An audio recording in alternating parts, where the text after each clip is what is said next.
सुभान अल्लाह।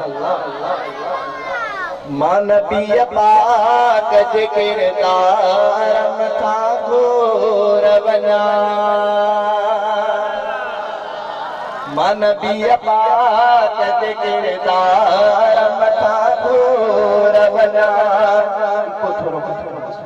मानवीय पाक जे किरदार मथा घोर बना, यानी संसार जे सिंगार मथा घोर बना।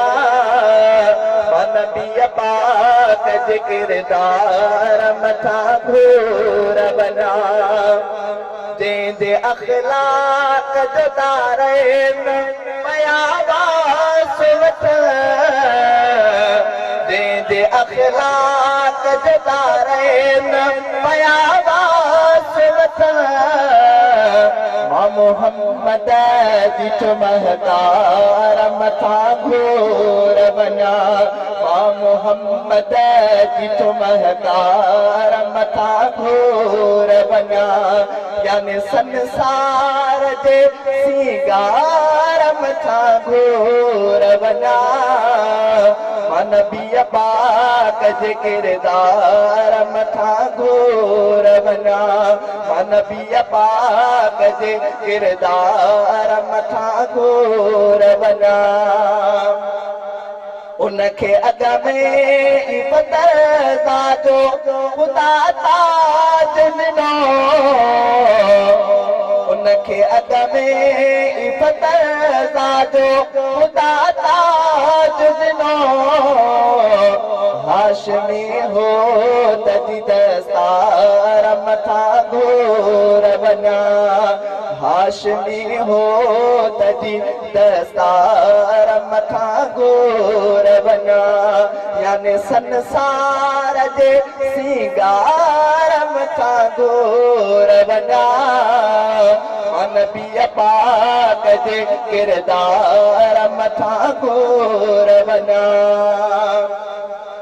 जंहिंजो मेराज शरफ जंहिं ते नुबुवत ख़त्म, जंहिंजो मेराज शरफ जंहिं ते नुबुवत ख़त्म। बज़्म कौनैन जे सरदार मथा घोर बना, बज़्म कौनैन जे सरदार मथा घोर बना, यानी संसार जे सिंगार मथा घोर बना। मानवीय पाक जे किरदार मथा घोर बना। सब सहाबा अहल बैत हसनैन औतम, सब सहाबा अहल बैत हसनैन औतम।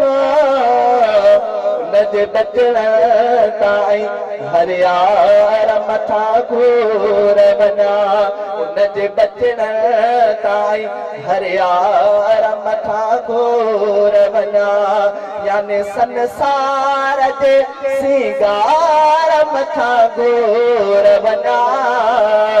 मानवीय पाक जे किरदार मथा घोर बना। हौज़ कौसर मां भरे दाम प्यारी दो पिरी, हौज़ कौसर मां भरे दाम प्यारी दो पिरी। अहिड़े ग़मख़ार जे उन प्यार मथा घोर बना, अहिड़े ग़मख़ार जे उन प्यार मथा घोर बना। मन मदीने जी ज़ियारत लसकूं थो खाए, मन मदीने जी ज़ियारत लसकूं थो खाए।